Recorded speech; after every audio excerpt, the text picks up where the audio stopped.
పెళ్ళైనా పండగైనా వేడుక ఏదైనా పట్టుచీరల ప్రత్యేక వేదిక వారాహి సిల్క్స్.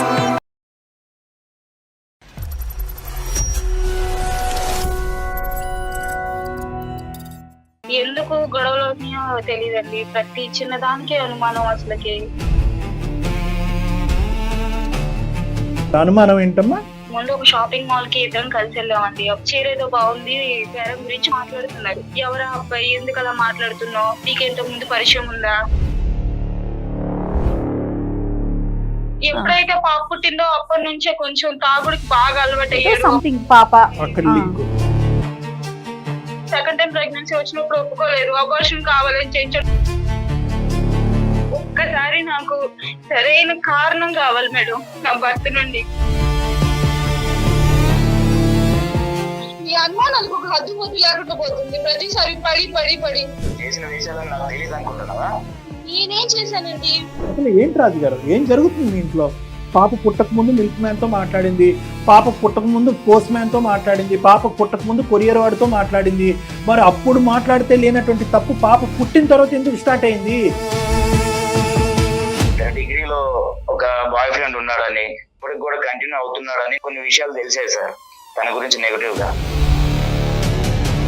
ఎవరో ఒకళ్ళిద్దరు కాదు, చాలా మంది చెప్పారు నాకు. చాలా మంది మందు వేస్తూ ఉన్నారు కాబట్టి ఏ గాడిదలు చెప్తే ఆ గాడిదల మాట వింటమేనా మనం? పద్దాకా మొబైల్ చెక్ చేస్తా ఉంటాడు. అదేదో స్పై అన్నట్టు మేడం. ప్రతిసారి ఫోన్ లో చెక్ చేసుకొని మనిస్తూనే ఉంటాడు. స్పై వైర్ ఏదో పెట్టారంట కదా ఫోన్ లో, ఏమైనా దొరికినాయా డేటా నీకు? ఎవరితోనా సీక్రెట్ గా ఎవరన్నా ఐ లవ్ యూ అని చెప్పడం ఏమైనా విన్నారా? ఇప్పుడున్న పరిస్థితిలో తనని అనుమానించకుండా ఎలా ఉండాలి చెప్పండి సార్. ఆఫీస్ కి రిజైన్ చేసేసి ఆ గడప బయట కూర్చోండి. ఏం మాట్లాడుతున్నారు సార్ మీరు? ఏంటి సార్ అలా మాట్లాడుతున్నారు? సార్ చెక్ చేయించుకోవాలి. మీ మతి భ్రమించింది మీకు, మీరు బ్యాలెన్స్ లో లేరు.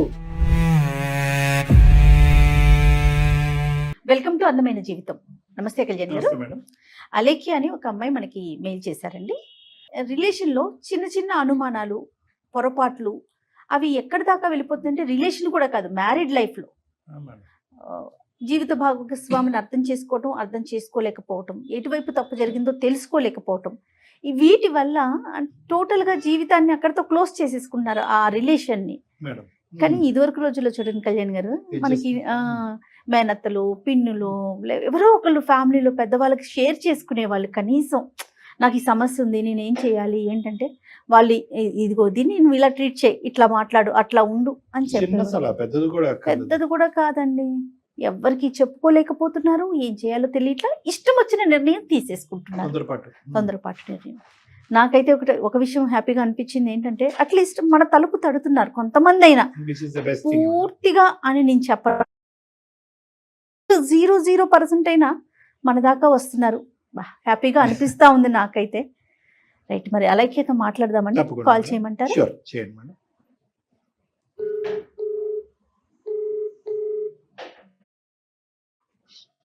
హలో నమస్తే అండి, నేను జయానండి, సుమన్ టీవీ అందమైన జీవితం ప్రోగ్రామ్ నుంచి కాల్ చేస్తున్నాను. అలేఖ్య గారా మాట్లాడేది? అవునండి, థాంక్స్ అండి.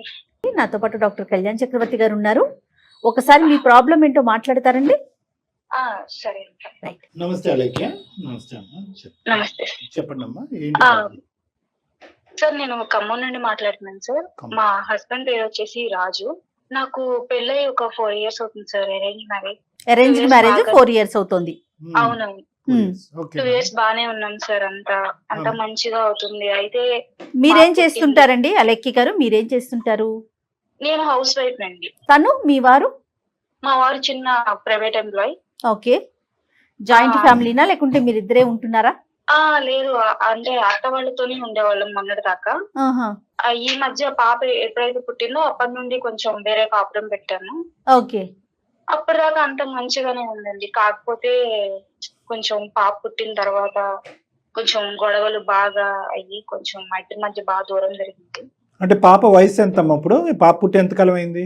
ఒక 2 years అలా ఉంటుంది. కొంచెం బాగా గొడవలు, చీటికి మాటికి అనుమానం పడతా ఉంది. అమ్మ వాళ్ళతో కూడా మాట్లాడుతుంటే దొంగచాటుగా వచ్చి వినడం. ఏంటమ్మా, మీ పేరెంట్స్ తో మీరు మాట్లాడుతుంటే అతను దొంగచాటుగా వచ్చి వింటూ ఉంటారా? అవునవునండి. ఓకే, అది ఓకే. దానికి ముందు ఇంకో పదం వాడారు, అనుమానం ఏంటమ్మా? అంటే కొంచెం బాగా ప్రతిదానికి అనుమానించాడండి. ఎవరితో మాట్లాడాలన్నా అనుమానం. ఇది వరకు నేను కొంచెం ఒక చిన్న జాబ్ చేసేదాన్నండి. అయితే ఇంకా అక్కడ మా ఫ్రెండ్ సర్కిల్ ఉంటారు కదా ఎంప్లాయీస్ పక్కన, ఆ కొలీగ్స్ వాళ్ళతో కూడా మాట్లాడుతున్నా అలానే ఇప్పుడు అనుమానించేవారు. కాదండి, పెళ్ళైన తర్వాత లేని అనుమానం పాప పుట్టాక ఎందుకు మొదలైంది అతనికి?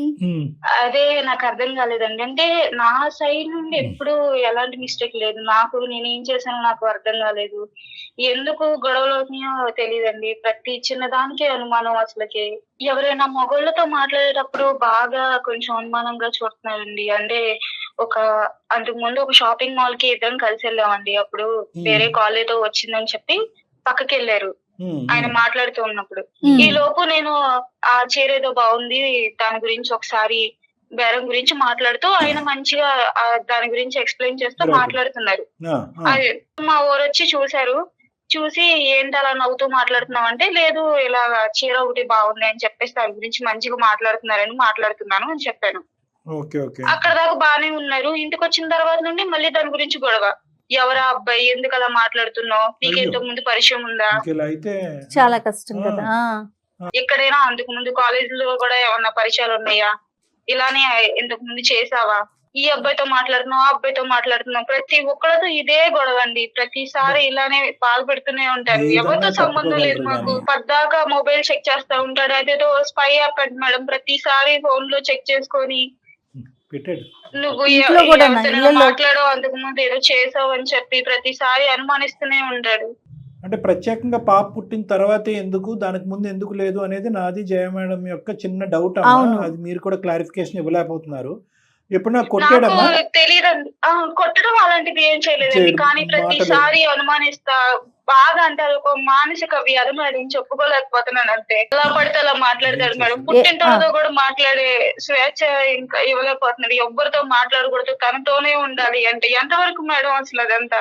అవునమ్మా అవును. కానీ వేరే బ్యాడ్ హ్యాబిట్స్ ఏమైనా ఉన్నాయా అతనికి? అంతకు ముందు ఏం లేదు మేడం. ఎప్పుడైతే పాప పుట్టిందో అప్పటి నుంచే కొంచెం తాగుడికి బాగా అలవాటు అయ్యాడు. సెకండ్ టైం ప్రెగ్నెన్సీ వచ్చినప్పుడు ఒప్పుకోలేదు. అబార్షన్ కావాలని చేయించాడు. నేను అప్పటికి వద్దు వద్దు అని, పిల్లలు నాకు కావాలని ఉండిద్దని ఎంత మొత్తుకున్నా కూడా వెళ్ళలేదు మేడం. అబార్షన్ బలవంతంగా చేయించాడు.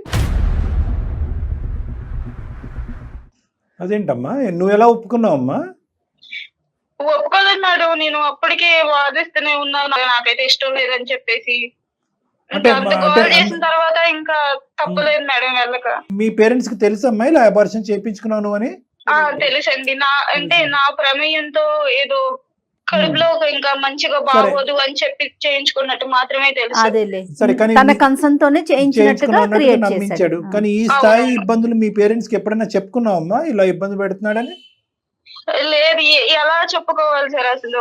ఏమని చెప్పుకోవాలి? ఎప్పుడు ఇంటికి వెళ్ళినా మంచిగానే చూసుకుంటారు కదా, ఎవరు నమ్ముతారు చెప్పండి? కానీ నువ్వు తప్పు చేయనప్పుడు అమ్మా, నువ్వు తప్పు చేయనప్పుడు ఒక మనిషి ఆ మాట తీరు, ఆ పద్ధతి, ఆ ఉక్కిరి బిక్కిరి వాతావరణం అలా క్రియేట్ చేసుకుంటూ అంచెలంచెలుగా ఎదిగిపోతున్నప్పుడు నీ మౌనం అనేటటువంటిది ఇండైరెక్ట్ గా అతని మనసులో ఒక అంగీకారం.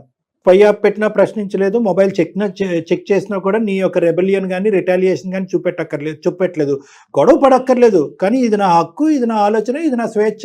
నేను ఇప్పటివరకు ఎప్పుడు నమ్మకంగానే ఉన్నాను, నిక్కచ్చిగానే ఉన్నాను. కాబట్టి నువ్వు ఏదైనా అలాంటి పని చేస్తే నేను ప్రశ్నిస్తాను. నువ్వు ఎందుకు అలాగా ప్రెషర్కి అలా సకంబ్ అయిపోయి ఎవరికి చెప్పకుండా? నాకు నిజంగా ఎక్కడ మళ్ళీ విడిపోతే ఇప్పుడు అమ్మ నాన్నలకి తెలిసిందంటే వాళ్ళు బాధపడతారు. వాళ్ళ ఇంటికి వెళ్ళి ఉండలేము. పాప పుట్టిన తర్వాత అసలు ఇంకా పట్టించుకోవడమే మానేశాడు. ప్రతి దానికి గొడవలు. ముందు నుండి ఉంటే అడిగేవాళ్ళం సార్. కాకపోతే ఇప్పుడు సడన్ గా పాప పుట్టిన తర్వాత చేంజ్ అయిపోతే ఇంకా మనిషిని ఎన్నిసార్లు అని అడుగుతాం సార్. అసలు నేను అడిగి విసిగిపోయాను మేడం. కనీసం నాకు ఆ కారణం తెలుసుకొని నాతో ఇదివరట్లా మంచిగా ఉంటే చాలు మేడం, అంతకు మించి ఏం లేదు. అందుకే మీకు ఆ మెయిల్ పెట్టడానికి కారణం కూడా అదే.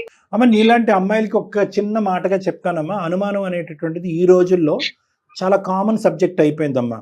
కొంతమంది బయటకు వచ్చి నీలా మాట్లాడుతున్నారు, కొంతమంది 5, 10, 20 సంవత్సరాల పాటు అణిగిమణిగి అదే వాతావరణంలో ఉండిపోతున్నారు మేడం. ఈ అనుమానం పెరగటానికి కూడా ఫిక్స్డ్ డెల్యూషనల్ డిసార్డర్ అని అంటూ ఉంటాం. చాలా కామన్, చాలా ఇళ్లలో. మేడం విడిపోమని మేము చెప్పమమ్మా అసలు, అది కాదు. కానీ మన కాళ్ళ మీద మనం నిలబడాలమ్మా. ఎప్పుడు పదే పదే మేము చెప్పేది అదే, ఒక భరోసా. అది ఒక్కసారి నాకు సరైన కారణం కావాలి మేడం నా భర్త నుండి. ఓకే. ఈ టార్చర్ అసలు పడలేకపోతున్నాను మేడం. ప్రతిసారి ఇలా ఈ అనుమానంతో అసలు నా వల్ల కావట్లేదు మేడం. సరేనమ్మా, నేను అడిగి విసిగిపోయాను మేడం. మీరన్నా కొంచెం అడిగి ఎలాగోలాగా సమాధానం వచ్చేలా చేయండి మేడం అంతే. సరే, మేము అడిగాము లేకపోతే మేము ఎంటర్ అయ్యామని తెలిసి అతను నెగిటివ్ గా రియాక్ట్ అయ్యారనుకో, మరి నువ్వు దేనికి అంటే నీ రియాక్షన్స్ ఏంటి? నువ్వు ఎలా అతని ఇచ్చే ఆన్సర్ ని బట్టి మీరు ఏం ఆలోచిస్తున్నారు చెప్పండి. నేను ఏదో రకంగా తేల్చుకుంటాను మేడం. నా వల్ల కావట్లేదు మేడం. నేను భరించి నా కోపిక నశించిపోతుంది. ఓకే, సో నీ అమ్మ, ఇంకో- ఆలోచన నీకు ఉంది కానీ ఎటొచ్చి కారణం తెలుసుకోవాలనుకుంటున్నా.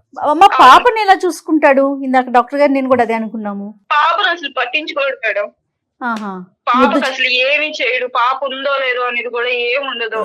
ఏం చేద్దాం డాక్టర్ గారు? అంటే అమ్మాయికి ఆ ధైర్యం ఉంటే కనుక ఒకసారి అతనికి ఫోన్ కలిపితే మనం అన్న ఆవిడ ప్రత్యేకంగా ఈ రోజు ఏంటంటుందంటే నేను పడలేకపోతున్నాను, భరించలేకపోతున్నాను, అవును. కానీ అట్లీస్ట్ కారణం తెలుసుకుంటే నాకు మనసు సంతృప్తిగా ఉంటుందని అంటుంది. మరి మాట్లాడదామంటారు ఒకసారి? మాట్లాడదాం అమ్మా. మాట్లాడదాం సార్. రైట్, మరి మీరు కలుపుతారా ఫోను?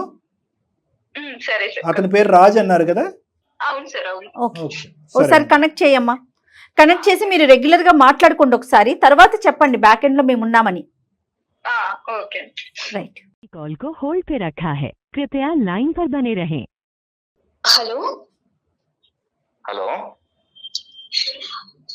ఏమండి, ఎప్పుడు వస్తున్నారు ఇంటికి? వస్తానులే.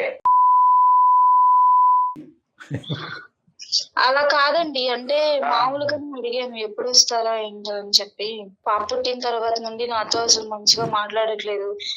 అదే ఏమన్నా ఏమైంది అని చెప్పేసి మిమ్మల్ని అందుకు ముందు కూడా అడిగాను. మీరు సరిగ్గా అసలు మాట్లాడట్లేదు, నాతో ఇదివరకులా ఉండట్లేదు. నీకు అలా అనిపిస్తుందా? కనీసం పాపను కూడా పట్టించుకోవట్లేదు. నువ్వు చేసిన వేషాలని నాకు తెలియదు అనుకుంటున్నావా? నేనేం చేశానండి?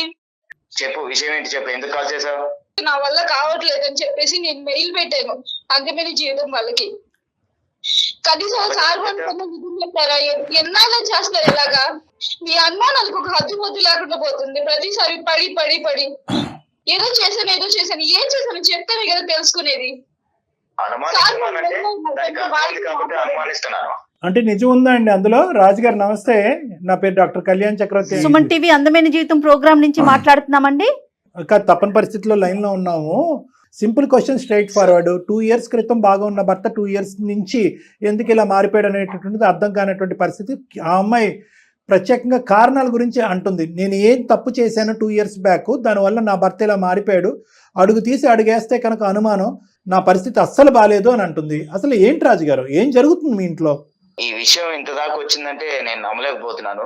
ఇంత దాకా రానవసరం లేదు. ఏదైనా ఉంటే ఈ విషయం ఇంట్లో మాట్లాడుకుంటే అయిపోయేది. 2 years బట్టి ఏమైంది మాట్లాడుకున్నారు? ఇంత దాకా నన్ను రోడ్డు మీదకి తీసుకొచ్చింది. ఇన్ని రోజులు గుట్టుగా ఉన్నాను ఇంట్లో ఉన్నప్పుడు ఎన్నో విషయాలు మాట్లాడుకున్నాము. కానీ ఇంత దాకా తీసుకొచ్చింది కాబట్టి నేను అసలు విషయం చెప్తాను సార్ మీకు తప్పకుండా. కాంప్ కోసం పుట్టింటికి వెళ్ళినప్పుడు నేను కూడా వెళ్ళాను సార్. అక్కడ ఫ్రెండ్స్ తో కలిసి మందు పార్టీలో ఉన్నప్పుడు ఒక విషయం నాకు తెలిసింది తన గురించి. తన డిగ్రీలో ఒక బాయ్ ఫ్రెండ్ ఉన్నాడని, తను ఇప్పటికి కూడా కంటిన్యూ అవుతున్నాడని నాకు కొన్ని విషయాలు తెలిసాయి సార్ తన గురించి నెగటివ్ గా. ఓకే, ఎవరు చెప్పారు మీకు డిగ్రీ నుంచి ఒక బాయ్ ఫ్రెండ్ ఉన్నాడు, అప్పుడు ఉన్నాడు, ఇప్పుడు ఉన్నాడు, ఎప్పటికీ ఉంటాడని?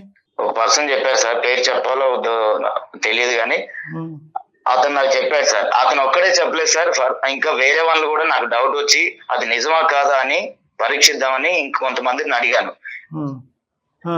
వాళ్ళ నుంచి కూడా అదే సమాధానం వచ్చింది సార్. తను వెంట పడ్డాడని వాళ్ళ అమ్మ నాన్నకు కూడా తెలుసు సార్. వాళ్ళు కూడా నాకు ఈ విషయం చెప్పలేదు. వాడు వెంటపడ్డాడులేండి. ఈ అమ్మాయి వెంటపడిందా? ఈ అమ్మాయి వెంటపడిందని కూడా చెప్పారా వాళ్ళు? చెప్పారు సార్, అదే చెప్పారు. అందుకే కదా నాకు అనుమానం పెరిగింది తన మీద. భార్గవ్ అని ఒక అతను ఉన్నారు సార్. భార్గవ్ తన బాయ్ ఫ్రెండ్ అంట. యా, తెలీదా నీకు? భార్గవ్ అనే వ్యక్తి ఉన్నాడా? భార్గవ్ అని మేము చదువుకునే రోజుల్లో ఒక అబ్బాయి ఉండేవాడు మా క్లాస్మేట్ అని. ఓకే, కానీ ఆ విషయాన్ని పట్టుకొని సరే, ఆ విషయాన్ని అతను పట్టుకున్నా మేము పట్టుకోవట్లేదు. ఫస్ట్ నువ్వు మాకు వివరణ ఇయ్యి. ఆ భార్గవ్ అనేటటువంటి వ్యక్తి అసలు మీ ఫ్రెండ్షిప్ ఏంటి, తర్వాత ఏం జరిగింది, ఇప్పుడు ఏం జరుగుతుంది అన్నది చెప్పమ్మా.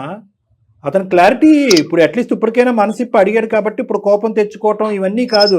తను జస్ట్ క్లాస్మేట్ మాత్రమే సార్. మంచిగా మాట్లాడేవాడు. అయితే ఉండండి తను లవ్ మాటలేనా? నువ్వు తనతో కలిసి సినిమాకి వెళ్ళలేదా? బాగానే ఎంక్వైరీ చేశాడు. మొత్తం అంతా డేటా నేను ఉందిగా. ఎంక్వైరీ చేశాను, ఆ, అర్థమైందా? ఆ. తనతో కలిసి సినిమాకి వెళ్ళావు, షాపింగ్లకి వెళ్ళావు, వీటికేమంటావు చెప్పు సమాధానం. నువ్వు ఎవరో చెప్పిన దాన్ని పట్టుకొని నా మీద నిందలేయడం ఆపేసి, అర్థమైందా? అమ్మా అసలు సినిమా ఏం అమ్మ సినిమా తెలియకుండా అలా ఎలా మాట్లాడుతావు నువ్వు? వదిలేసే. సినిమాకి వెళ్ళాడా, షాపింగ్ మాల్కి వెళ్ళావు అనేది మేము అడగట్లేదు. అసలు భార్గవ్ అనే వ్యక్తితో మీకు ఏమైనా సంబంధం ఉందా పెళ్లికి ముందు? సార్ నాకు ఎటువంటి సంబంధం లేదు సార్. తను లవ్ అని వెంటపడేవాడు. వాడు అయితే ఆ విషయం మా అమ్మ వాళ్ళకి కూడా తెలుసు. దాని గురించి పెద్ద గొడవ అయ్యింది. ఓకే. అంతవరకే. నాకు ఎటువంటి ఒపీనియన్ లేదు ఆ నీకు అబ్బాయి అతని మీద. మీద ఎటువంటి ఫీలింగ్స్, ఒపీనియన్ లేదు, మీ ఇద్దరి మధ్య ఎలాంటి ఎటువంటి ప్రేమాయణం feelings లేదు. జరగలేదు. Full stop. ఎలాంటిది లేనప్పుడు నువ్వు సినిమాకి ఎలా వెళ్ళావు? ఆ? అలా ఎలా చెప్తావు నువ్వు? ఇప్పుడు సినిమాకి వెళ్ళటం సినిమాకి పొరపాటు. వెళ్ళాను, ఎన్ని వెళ్ళాను, ఎవరో మీరు ఏదో చెప్తే నమ్మేస్తారా? అసలు మీరు నన్ను అడగాలి కదా. ఎవరో ఒకళ్ళిద్దరు కాదు, చాలా మంది చెప్పారు నాకు. చాలా మంది మందు వేస్తూ ఉన్నారు అక్కడ. ఆ ప్రయాణం ఇప్పుడు కూడా కొనసాగుతుందని అంటావా, లేదంటే ఈ అమ్మాయి పెళ్లికి ముందు సార్. జరిగినటువంటి సంఘటన ఇప్పుడు మీకు చెప్పలేదని కోపమా? సార్ అదొక్క విషయం కాదు సార్, దాంతో పాటు ఆమె అందరితోనూ జోవియల్ గా మాట్లాడుతుంటది, రాసుకొని పూసుకొని మాట్లాడుతుంటది. మొన్న షాపింగ్కి వెళ్ళినప్పుడు కూడా అక్కడ ఎవరో పర్సన్ తో నవ్వుకుంటూ, అంటే అంత మూవ్ అవ్వాల్సిన అవసరం ఏంటి? తను తెలియని పర్సన్ తో మాట్లాడడం తప్ప సార్? ఒక్కసారి మీరు ఆలోచించండి. ఇప్పుడు 10 మంది మనం తిరిగే ప్లేసుల్లో మనం అందరితో కలిసి మాట్లాడతాం. మాట్లాడినంత మాత్రం తప్ప ఎలా అయితే సార్ అసలు అది? పెళ్లికి ముందు కూడా షాపింగ్ మాల్లో కస్టమర్స్ దగ్గర, అదే వాళ్ళు ఎవరైతే ఉన్నారో అమ్ముకునే వాళ్ళ దగ్గర అమ్మాయి మాట్లాడింది. పాప పుట్టక ముందు మిల్క్ మ్యాన్ తో మాట్లాడింది, పాప పుట్టక ముందు పోస్ట్ మ్యాన్ తో మాట్లాడింది, పాప పుట్టక ముందు కొరియర్ వాడితో మాట్లాడింది. మరి అప్పుడు మాట్లాడితే లేనటువంటి తప్పు పాప పుట్టిన తర్వాత ఎందుకు స్టార్ట్ అయింది? అంటే ఈ కథ తెలియటానికి ఇప్పుడు వేరే అబ్బాయితో మాట్లాడటానికి సంబంధం ఏంటి? అప్పటిదాకా నాకు అనుమానం రాలేదు సార్, కానీ తను ఇలా నాకు ఎప్పుడైతే తన గురించి ఈ విషయం తెలిసిందో, ఆ డిగ్రీ ఆ బాయ్ ఫ్రెండ్ గురించి, అప్పటి నుంచి మీరు బుర్రపాడైపోయింది అనుమానం అంటారు. అనేది పెరిగింది సార్. అనుమానం ప్రతిదీ అంటారు, నాకు బుర్రపాడైపోయింది. అనుమానంగానే ఉంది. ఏదో చెప్తే తను ఫోన్ లో కూడా అసలుకి మీరు నా- ఫోన్ మాట్లాడేటప్పుడు కూడా సార్ పక్కకెళ్ళి మాట్లాడుతుంటుంది. నా ముందు మాట్లాడొచ్చు కదా, పక్క రూమ్ కి వెళ్ళి మాట్లాడుతుంటుంది.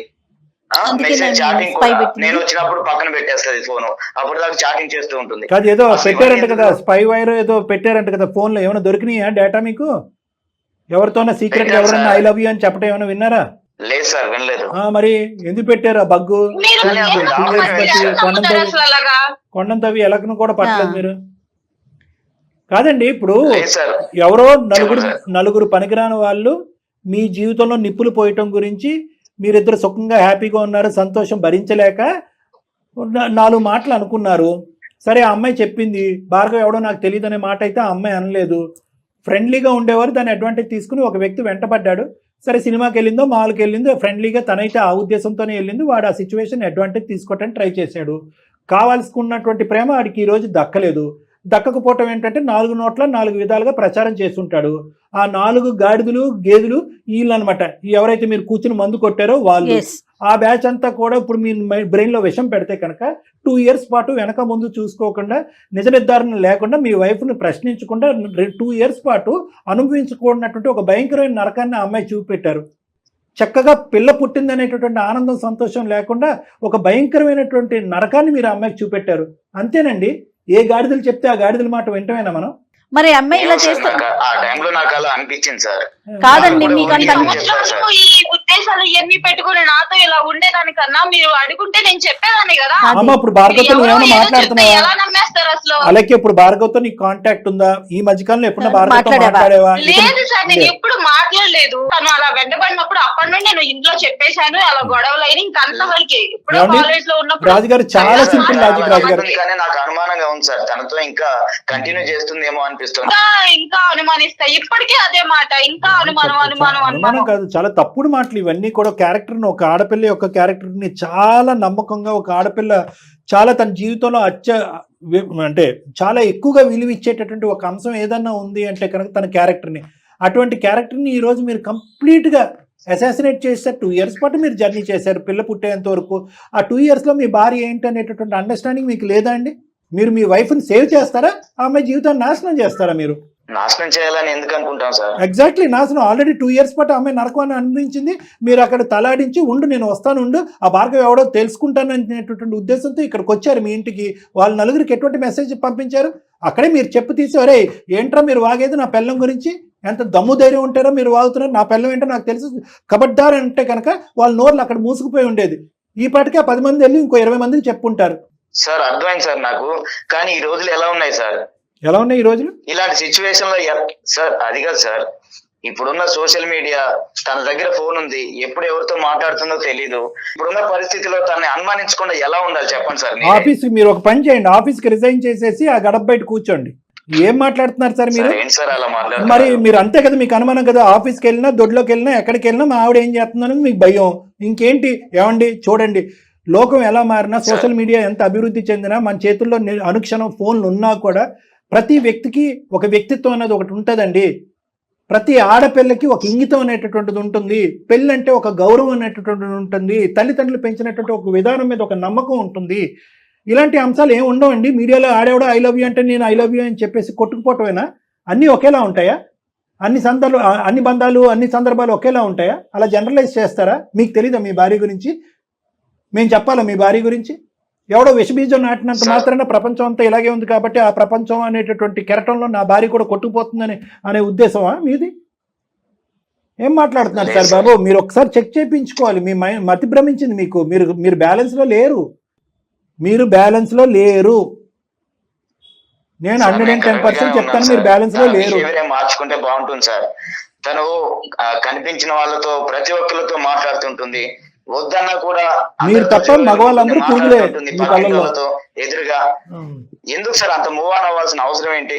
మూవ్ ఆన్ అంటే అసలు ఏంటి మీ ఉద్దేశం? ఒకటి చెప్పరా, నాకు అసలు అర్థం కావట్లేదు. ఏం బాబు ఈ చీర ఎంత అంత చెప్తున్నావు, ఎంతకి ఇస్తావు అంటే కనుక అది మూవ్ ఆనా? అదేనా మీ మూవ్ ఆన్? లేదా అతనికి తన నెంబర్ ఇచ్చి అతని నెంబర్ అమ్మాయి తీసుకొని రెగ్యులర్ గా చాట్ చేస్తుందా ప్రతి ఒక్కరితో? ఏం మాట్లాడుతున్నారండి? మూవ్ ఆన్ అంటే ఏంటండి? మూవ్ ఆన్ అంటే ఏంటి? జరిగేది ఆవగింజ అయితే కనుక మీ ఊహ కొండంత. మీరు ఊహించుకుంటున్నారు, అల్లుకుంటున్నారు, ఒక సినిమా స్టోరీ రాసుకుంటున్నారు. మీరు పచ్చకావన్లు వచ్చినోడికి లోకం అంతా పచ్చగా కనిపిస్తుంది. అంతే మేడం, ఎక్కడో జరిగేటటువంటి కథ మీ వైఫ్ కి అప్లై చేసుకుంటున్నారు. మీ భార్య అయ్యా, నీ కూతురికి తల్లి. ఏంటో కాదు, నీ బ్రెయిన్ ఏంటో అయ్యింది. నేను ఇలా అంటున్నాను అనుకోకండి. అర్జెంటుగా ఈరోజు ఆ అమ్మాయి ఇంకో ఆలోచనలో ఉంది, నేను వెళ్ళిపోతానండి, నాకు ఇంక నమ్మకం లేదని అంటుంది ఆ అమ్మాయి. అర్జెంటుగా నీ బ్రెయిన్ కరెక్ట్ చేసుకోకపోతే మీ కుటుంబాన్ని ఎవరు కాపాడలేరు. ఒక ఈఎంఐయే కాదండి, ఎవ్వరు మీకు జీవితంలో భాగస్వామిగా రారు మీ ఆలోచనలు ఇలానే ఉంటే. ఒక ఆడపిల్ల ఒక అబ్బాయితో మాట్లాడితే తప్ప, ఏదైనా మగ అమ్ముకునేటటువంటి వాడితో మాట్లాడితే తప్ప, వాళ్ళ కళ్ళల్లోకి చూస్తే తప్ప, పక్క నుంచి నడుచుకుంటూ వెళ్తే తప్ప. పోనీ మీరు స్పైవేర్ పెట్టి 2 years పాటు సిబిఐ ఎంక్వైరీ చేశారు. ఏం దొరికిందంటే ఏమీ దొరకలేదు. అయినా కానీ మీ అనుమానమే. మీ అమ్మాయి మీ ఆవిడ స్మార్ట్ ఫోన్ ఇసురు కొట్టింది మీ మొహాన్ని, అయినా కానీ అనుమానమే. పోనీ ఏదన్నా ఉందా? మీరు చెప్పలేకపోతున్నారా? పర్సనల్ గా మాట్లాడతారా డాక్టర్ గారితో? చెప్పండి. నేను చాలా గుండెల మీద చేసుకుని ధైర్యంగా చెప్తున్నాను, you are not in control of your emotions. మీ ఫీలింగ్స్, మీ ఇమోషన్స్, మీ ఆలోచనల మీద మీరు పట్టు కోల్పోయారు. ఆ వినకూడనటువంటి మాట ఊళ్ళో విన్న తర్వాత. నా భార్య అలైక్య అంటే నాకు చాలా ఇష్టం సార్, ప్రాణంగా చూసుకున్నాను సార్. చంపేస్తున్నారు కదా. ఎప్పుడైతే నాకు ఆ విషయం తెలిసిందో, విలేజ్ కి వెళ్ళాక ఎవరైతే చెప్పారో, అప్పటి నుంచి ఆ సమయం నుంచి నా మైండ్ లో ఆ విధంగా నాకు అనుమానం అన్నది పెరిగింది తన మీద. నాకు చాలా ఇష్టం సార్, ప్రాణంగా చూసుకుంటాను. ఎందుకంటే ఆ మాటలు ప్రాణానికి ప్రాణము అంత పెద్ద మాటలు వద్దు, మ్యాచ్ అవ్వట్లేదు కదా ఇక్కడ. ఇప్పుడు నీ ప్రేమ అంటే కనుక హ్యాపీగా ఉండాలి, అనుమానం అంటే కనుక క్లియర్ చేసుకోవాలి. మీరు సింపుల్ గా పిచ్చి వాళ్ళు చెప్పినటువంటి మాటలు ఇంటికి వచ్చి 2 మాటల్లో క్లియర్ చేసుకుని ఉంటే కనుక బాగుండేది. సార్ ఏంటో సార్, నా మైండ్ నా కంట్రోల్లో లేదు సార్. నాకు చాలా పెయిన్ఫుల్ గా ఉంది సార్. నాకు ఏం జరుగుతుందో నాకు అర్థం కావట్లేదు సార్ నా లైఫ్ లో. ఇప్పుడు ఆయనకి ఇప్పుడు కరెక్ట్ గా ఆలోచిస్తున్నారు. చేతులు కాలేక ఆకులు పట్టుకోవటం. అలాగే ఇప్పుడు నువ్వేమంటావమ్మా? సార్ నాకు భయం అవుతుంది సార్, మళ్ళీ వచ్చిన తర్వాత ఎప్పట్లానే బిహేవ్ చేస్తాడేమో అని చెప్పి. అమ్మా ఫస్ట్ టైం ఇదంతా నువ్వు నమ్మినా నమ్మకపోయినా సైంటిఫిక్ గా 2-3 వాస్తవాలు నేను నీకు చెప్తాను. దయచేసి నాకున్న అనుభవం అవనియండి, జయ మేడంకు ఉన్నటువంటి ఆలోచన అనుభవం అవనియండి. ఒక 2 నిమిషాలు మీరు వినండి అమ్మా. ఇప్పటి వరకు 2 years లో ఎప్పుడు వచ్చి మీ హస్బెండ్ గంటల తరబడి నువ్వు ప్రశ్నించినా కూడా నిజం చెప్పలేదు. మేము అరగంట మాట్లాడేటప్పటికి నిజం చెప్పాడు. స్టెప్ 1. స్టెప్ 2లో ఏమన్నాడు? అదే పనిగా పిచ్చి పిచ్చిగా మాట్లాడుతూ ఉంటే కనుక నువ్వు మాట్లాడేటటువంటి దాంట్లో అర్థం లేదు. ఇది నువ్వు మానసికంగా లోపలే పెట్టుకుని ఆ నలుగురు మాట్లాడినటువంటి మాటల మనసులో పెట్టుకుని ఎవరిని అడగకుండా క్లారిఫై చేసుకోకుండా నీ పాటిగా నువ్వు ఏదో ఊహించేసుకుని ఆడవాళ్ళందరూ కూడా తప్పులు చేస్తూనే ఉంటారు కాబట్టి నా భార్య కూడా సోషల్ మీడియాలో నిమగ్నమై ఈవిడ కూడా తప్పులు చేస్తుంది అనేటటువంటి ఒక భ్రమలో ఒక విధంగా మానసికంగా అతని మీద అతను కంట్రోల్ కోల్పోయాడు అనేది రెండో అంశం మనకు చెప్పాడు అలైక్య. ఓకే, మూడోది ఏమన్నాడు, నాకు ఈ కన్ఫ్యూజన్ వచ్చింది కాబట్టి ఈ కన్ఫ్యూజన్లో నా ఫ్యామిలీని పోగొట్టుకోవాలనుకోవట్లేదు అలైక్య అంటే నాకు పంచ ప్రాణాలు, నన్ను సరిదిద్దండి సార్, నా కన్ఫ్యూజన్ క్లియర్ చేయండి అని 3 అన్నాడు. ఇప్పుడు వచ్చి ఎప్పుడు అన్నాడా 2 yearsలో? So right. సో కాబట్టి ఏంటంటే మీరు ఎప్పుడు ఇటువంటి మనిషి మీద అనుమానం పడి మీరు పెట్టివేడ సర్దుకుని ఇంట్లోంచి ఎప్పుడు వెళ్ళిపోవాలి అంటే ఇదే పనిగా 100 సార్లు 100 మందితో ప్రామిసులు చేసి ఇంటికి వచ్చిన తర్వాత షారా మామూలే అన్నటువంటి విధంగా పాత పద్ధతిని కొనసాగిస్తే అమ్మ 100 సార్లు నువ్వు అవకాశం ఇచ్చే ఇంకా అవకాశాలు ఇవ్వటం కూడా అనవసరం, వెళ్ళిపో అమ్మ అని మేమే చెప్పుండేవాళ్ళం. ఫస్ట్ టైం అతను తప్పును అంగీకరించాడు, ఫస్ట్ టైం నేను ప్రాణంగా ప్రేమిస్తున్నాడని ఒప్పుకున్నాడు, ఫస్ట్ టైం నా కన్ఫ్యూజన్ క్లియర్ చేయడానికి ఏ ట్రీట్మెంట్ కన్నా రెడీ అని అన్నాడు. కాబట్టి ఖచ్చితంగా ఒక నమ్మకంతో ఒక అవకాశం ఇవ్వాలి, తర్వాత నేను నీకు గ్యారంటీ ఇస్తాను, నో ప్రాబ్లం, మీ యొక్క జీవితానికి నేను గ్యారంటీ ఇస్తాను. అతనికి ఒక డిప్రెషన్లోకి వెళ్ళిపోయాడు, ఆ డిప్రెషన్ని మనం క్లియర్ చేద్దాం ట్రీట్మెంట్ ద్వారా, కౌన్సిలింగ్ ద్వారా, మంచి మనిషి అవుతాడు, మీరిద్దరు హ్యాపీగా వెళ్ళిపోవచ్చు ముందుకు. ఫస్ట్ టైం చెప్తున్నారమ్మా అలేఖ్య డాక్టర్ గారు, ఖచ్చితంగా నేను నాది గ్యారంటీ అని, అంతేనా కళ్యాణ్ గారు? అవుతుంది మేడం, నో ప్రాబ్లం. సూపర్. చూడుమా, ఆలోచించండి మీరు, చెప్పండి సార్. తప్పకుండా మీరు ఎక్కడుంటే అక్కడికి వస్తాం సార్. సూపర్. ఇప్పుడు చెప్పాల్సింది మీరు కాదండి, అలేఖ్య అని చెప్పనివ్వండి.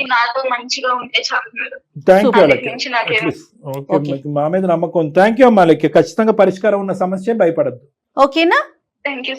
ఓకేనమ్మా, రైట్ అండి రాజు గారు, థ్యాంక్ యూ అండి, థ్యాంక్ యూ, నమస్తే. వాళ్ళ ముందు అడగకూడదని ఆగాను. అడుగడుగున అనుమానం ఉండే మనిషిని మార్చగలుగుతామంటారండి? అంటే మేడం ఇక్కడ ఏమైందంటే మనం రొటీన్ గా మాట్లాడుకునేటటువంటి అనుమానం కాదు మేడం, ఇది అడుగడుగున అనుమానం ఉంది, భయంకరంగా హింస పెట్టాడు, బాధ పెట్టాడు. కానీ ఇక్కడ అలేఖ్య చేసినటువంటి తప్పు ఏంటంటే అది గోప్యంగా ఉంచింది. ఇటువంటి అనుమానం పడేటటువంటి వాళ్ళకి ఏమీ లేదు మేడం, ఒక థర్డ్ పార్టీకి నమ్మకం ఉండేటటువంటి ఒక థర్డ్ పార్టీకి రిస్క్ తీసుకుని లీక్ చేయాలన్నమాట ఈ న్యూస్, ఎవరో ఒకరు మీడియేషన్ చేయాలి, అది ఇంపార్టెంట్. యూజువల్గా ఈ అనుమానం పడేటటువంటి వాళ్ళు ఏంటంటే వాళ్ళే తర్జన భర్జనకు లోన్ అవుతా ఉంటారు, ఎదుటి మనిషిని హింస పెడతా ఉంటారు, వాళ్ళు అనుకున్నది నిజం అనుకుంటారు. నువ్వు అనుకున్నది ఊహ భ్రమ అనేటటువంటిది ఒక సైంటిఫిక్ పరంగా నాలాంటి వాళ్ళు కానీ ఇంకో డాక్టర్ కానీ లేదంటే వయసు అనుభవం ఉన్నటువంటి పెద్దవాళ్ళు ఎవరన్నా చెప్తే కనుక సడన్ గా అనుమానం ఒక మెట్టు దిగి రివర్స్ లో ఆలోచించడం మొదలవుతారు. అవును నేనే అతిగా ఆలోచిస్తానేమని చెప్పి. ఇప్పుడు మనం చేస్తుంది కూడా రాజుగారి విషయంలో అదే. మనం ఏం చేసాం బాబు, నువ్వు రెట్రోస్పెక్టివ్ గా ఆలోచించుకో, సమాజం ప్రపంచంలో ఎవరో ఎక్కడో ఏదో సోషల్ మీడియాలో చూడటం వలన అది కాస్త నీ భార్యకి అప్లై చేయటం వల్ల, ఒక నలుగురు తాగేసేటటువంటి మత్తులో నీకు వినకూడనటువంటి మాట నీకు చెప్పడం వల్ల ఈ విధంగా నువ్వు ఒక ఊహాజనకమైనటువంటి ఆలోచనలోకి వెళ్ళిపోయావు, డిప్రెషన్లోకి వెళ్ళావు. దాంతోపాటు నువ్వు మందు అనేది అలవాటు చేసుకుని నీ యొక్క మానసిక స్థిరత్వం అనేది కోల్పోయావని చెప్పగానే అతను రియలైజ్ అయ్యి అవును సార్ నేను కన్ఫ్యూజన్లోనే ఉన్నాను. సో ఎప్పుడు కూడా ఏంటంటే ఎంత దీర్ఘకాలికమైనటువంటి ఎంత లోతైనటువంటి అనుమానం ఉన్నా కూడా ఆ గుట్టు విప్పటం అనేటటువంటిది ఇటువైపు ఉన్న పార్ట్నర్ బాధ్యత. రైట్. ఇప్పుడు ఈ అమ్మాయి చేసింది 2 years పాటు ఎవరికి చెప్పలే, పరువు అని చెప్పి ఎవరికి చెప్పలే, మనకి ఫస్ట్ టైం చెప్పింది 2 years లో. అది తప్ప వాళ్ళు నెగిటివ్ గా తీసుకోరంటారా? మళ్ళీ ఎందుకు నువ్వు వేరే వాళ్ళకి చెప్పావు, థర్డ్ పర్సన్ ఎందుకు ఇన్వాల్వ్ చేశారు? అందుగురించి ఇద్దరికి నమ్మకం ఉన్న ఒక వ్యక్తి, ఇద్దరిని ఒకే విధంగా చూసి ప్రేమించేటటువంటి వ్యక్తి, ఓన్లీ అలేఖ్యకి తెలిసినటువంటి వ్యక్తి దగ్గరికి వెళ్ళకూడదు. బోత్ సైడ్స్ ఉండాలి, అంతే కదా. ఇప్పుడు నేను న్యూట్రల్ పర్సన్ మేడం, ఒక డాక్టర్ అనుభవం ఉన్నటువంటి వ్యక్తి కాబట్టి అబ్బాయి నువ్వెవరయ్యా నా జీవితంలో నేను పెద్ద ప్రశ్న అడగకుండా సార్ చెప్పండి సార్ అంటే ఇన్ఫాక్ట్ అతను కూడా మానసికంగా ఈ ప్రశ్నకి సమాధానం గురించి వెయిట్ చేస్తున్నాడని నాకు అనిపించింది మేడం. రైట్, సూపర్ అండి. చూద్దాం యాజ్ వీళ్ళు వచ్చి మీతో మాట్లాడేలాగా నేను కూడా ఒకసారి మాట్లాడతాను అలేఖ్యతో. చాలా థ్యాంక్స్ కళ్యాణ్ గారు, నమస్తే.